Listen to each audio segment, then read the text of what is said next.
everyone. We have on Hamdy Abdelwahab today. He is a UFC fighter, and Hamdi, we do things a little bit differently. We have an interactive podcast where we have guests in the Discord channel where they have some questions Yeah, for us here, and sure. yeah, man, thank you for your time. No problem. I'm sorry, I'm driving because I just finished my training and I'm on my way home now. So Gotcha, I gotcha. No think this is the worries. best time we do it. Yes, I'm sorry. No, you're good, man. So, in the start of your mixed martial arts career, you fought in Jorge Masvidal's bare knuckle promotion and ultimately got the finish in the first round with a knockout. Yes. How did that feel to go out there on your debut and get the knockout? Um, it was a little bit risky because it was my first professional fight, and I decided to go bare knuckle, which is like not everybody. There is something not everybody want to do it, but I was down for it and I did it, and I did it well. I did it three times for George Masvidal show Gambit, and I want to give him a shot. Like he was one of the main reasons that I joined the UFC. He gave a really good opinion on me for UFC management to sign me in. So I was a little nervous, not too much. I confident with my wrestling. The only difference was just the bare knuckle thing. It was a little bit hard, but I did it. I did it good. I That's enjoy it at the end. yeah, man. So, like, what is what? How does it feel to? What is the preparation like compared to a regular mixed martial arts fight? Do you It's the same prepare? thing. No, it's the same thing. I prepare like I'm preparing for MMA fights. The only difference that there is no gloves. That's it. Awesome. You're just not wearing gloves. That's the only difference. But everything with the MMA rules is the same thing. Really just letting the hands connect at that point. Yes. um, you then fought an Icon Fighting Championship and got a third round TKO. At this moment, did things start to feel like they were starting to click for you? Yeah, I did it two times. I fought an icon two times. I think they clicked with me for in the second fight. Um, because I did well. First fight I fought like a professional boxer, 6'5" tall, 258. Not a big guy, and he has a good background boxing, a world championship. Also, he fought bare knuckle in the same show, so he was really good and tough. So I think since that day they focused with me a little bit more. So yeah, it went well. That's awesome. And on June 28th of 2022, you then made history as the first Egyptian UFC fighter ever. What kind of Yeah. motivation does that give you and how does that feel to represent your country? Yeah, I'm doing something for my country, for my like specifically for my family before myself. Something to be like if I couldn't leave anything good behind me when I leave, at least I leave some good like history that I made. So that one makes me proud of what I'm doing. Do it in a really hard way. Do it in the right way. Be proud of myself. I found a lot of support from my people, my art people, my everybody. Like to be honest, everybody who knows me at this time support me so good, so hard, and push me further and all the way to the top. So yeah, and we still didn't do anything yet. We just like we just start. Something happened. We stopped, and we are going back again. That's great to hear. What would you give a younger version, like someone that's wanting to get started in mixed martial arts back home?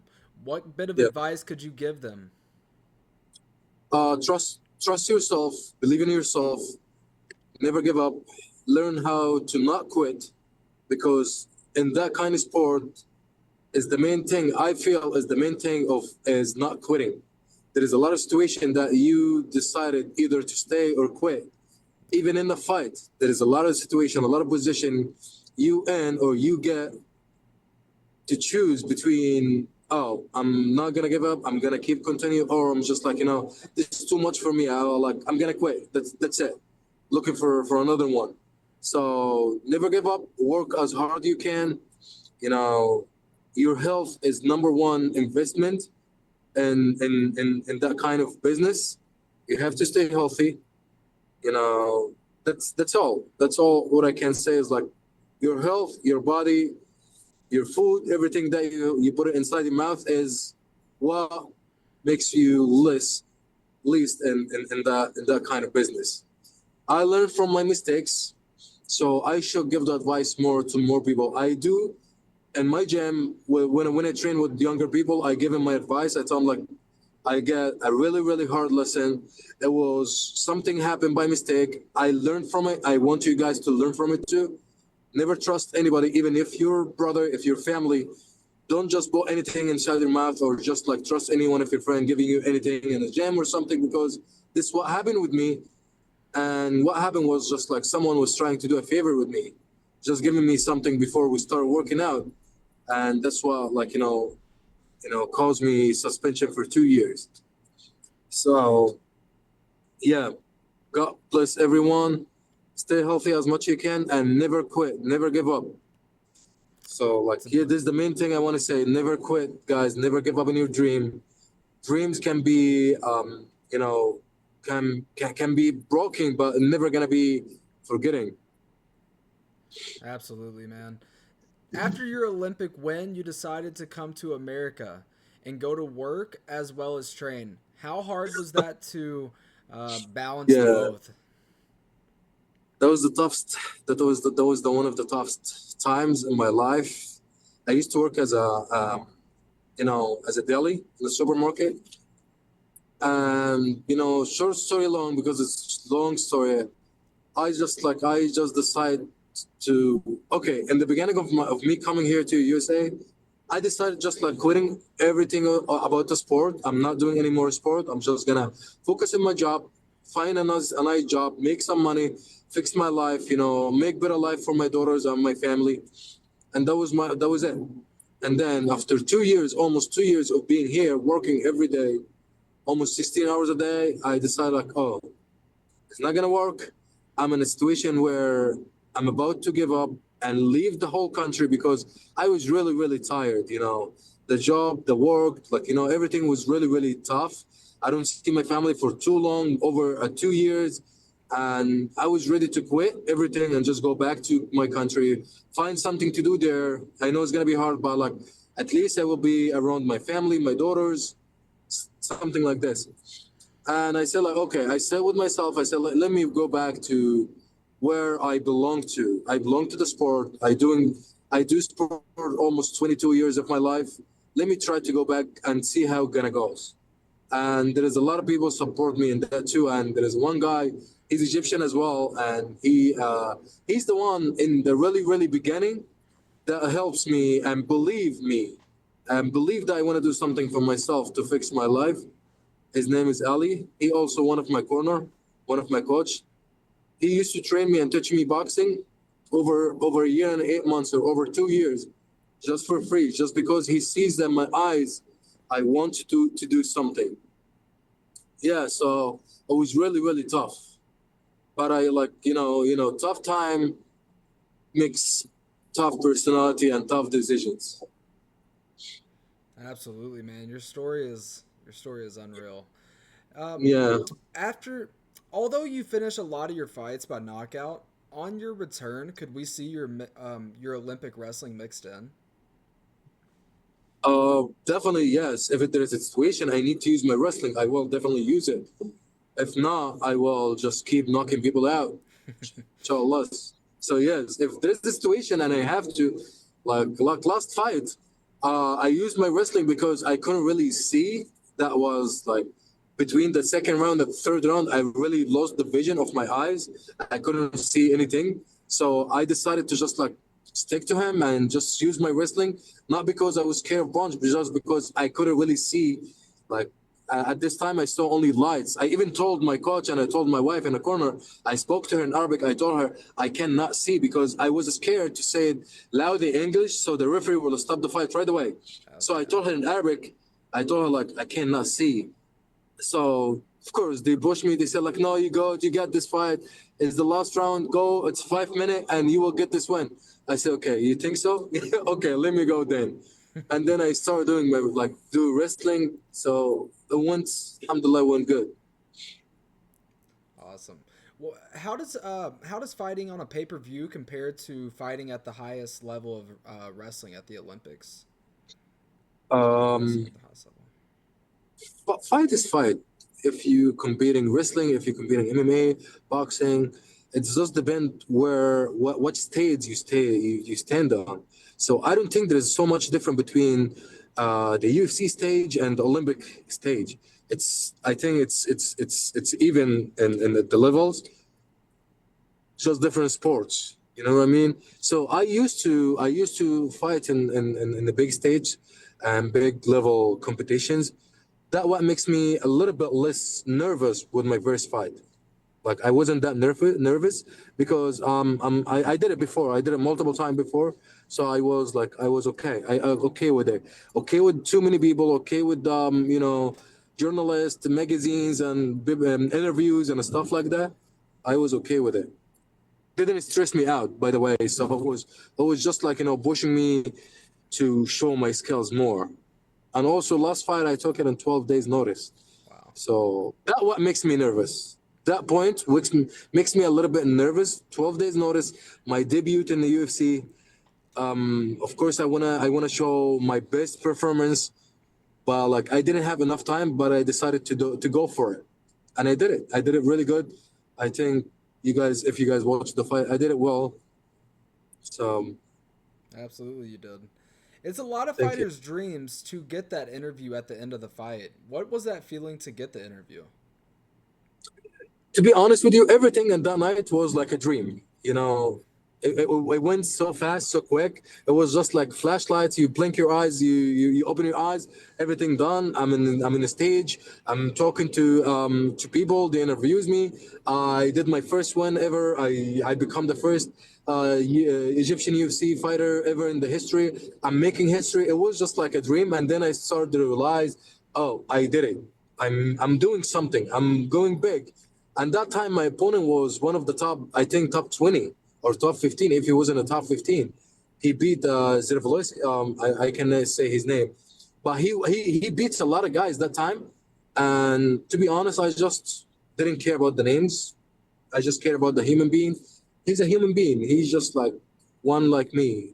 And I said that in an interview, I said this is a little bit different than wrestling match. In a wrestling match, you can easily lose by 1 point, but like if he push you out the zone, you lose a point. And you went for a takedown, you slip or something. So it's not disrespect as MMA. For MMA, if you lost, you're gonna get hit in your face. You get a slap. You get kicks in the leg. You get kicks in the body. So the guy have to actually beat you, not just win over you. So that what makes MMA different than wrestling. For interview, it just I said whatever I felt that time. I said I want to keep going. I said I'm happy and proud of myself and the people that trust me. That was the main point that pushed me. That was people actually behind me, support me and believe in me. There is not too many time you will see there is a lot of people are actually pure with you with their feelings and trust in you and believe that you will do something. Because let me tell you something. Before I joined the UFC, there is a lot of people, managers, coaches, gyms, turned their backs to me. You know what I mean? So it is what it You is. see the real when they come around. Yeah, it's just like and what I'm telling you is what happened with me with the 2 year suspension is a plan from God to clear the circle around you. Yeah. So was a lot of fake people around you that time who knows you for your name because you become in the UFC or something like this, or you become famous, or you become something big. But what happened with me? It's clear a lot of people around me. Now the circle become really, really small and really clean and pure. That's all you needed the whole time. Of course, that was everybody need in his life to just not be around people who's really They want to be around him just because they love him and they want to see him the best.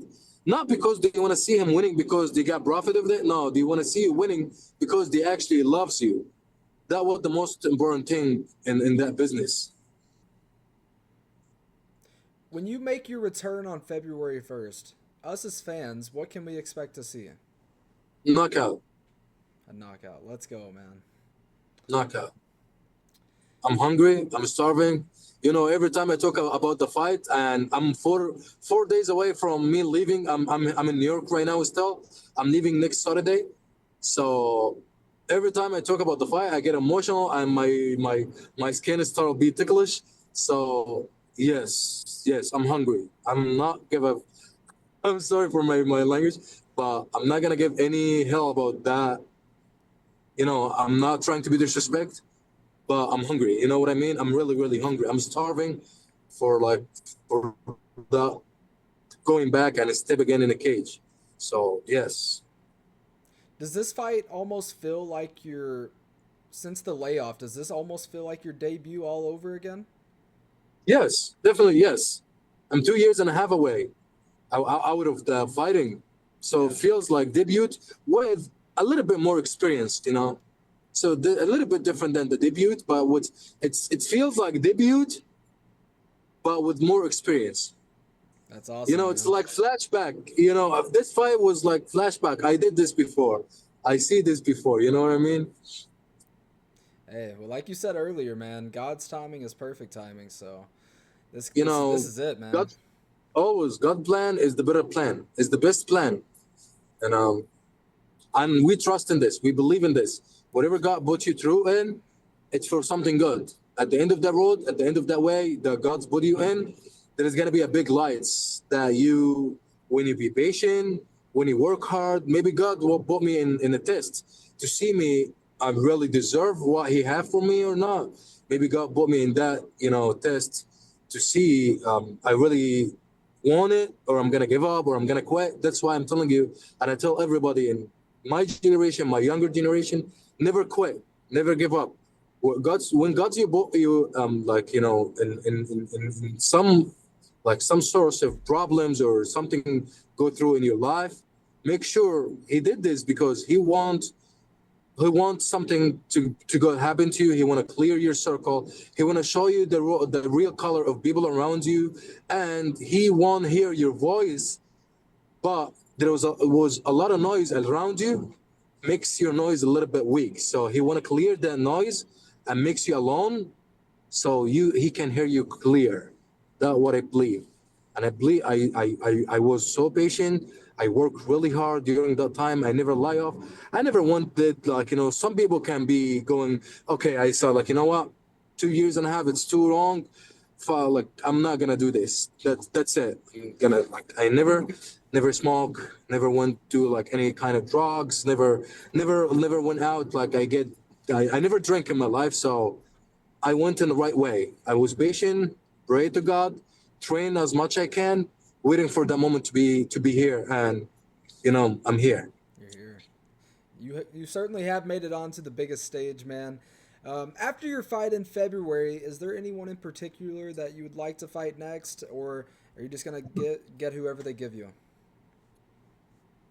To be honest, I don't have any specific name in my mind, but everyone dreams to fight for the belt. But of course, I'm not gonna go for the belt right away.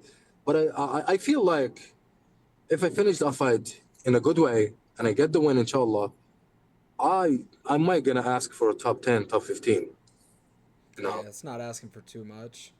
yeah, like I feel like I deserve it. I had the skill.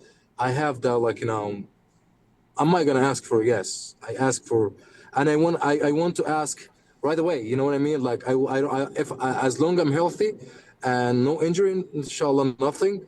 I'm just gonna keep going. So there's a lot of things in my mind to do. Awesome. How many fights do you think we can see from you this year if you come out unscathed from this fight? If everything went good and UFC was like if they likes me and they let me do it, let's say maybe six. Let's do it. Let's do it. Yeah, Well, I have it in my mind, and I have the date, and I have the location, and I have everything. let's So go. yeah, that's what I'm working for. I'm not working just for one fight. I'm working for like by the end of this year, I want to end 6 fights. Last one is gonna be in December, so I want to end this year with I want to be in one of the main, one of the main events. Let's go. I'm here for it, man. Well, Yes. Hamdi, that's really all we have for you today. Is there anyone like you'd like to shout out or any socials you'd like to plug?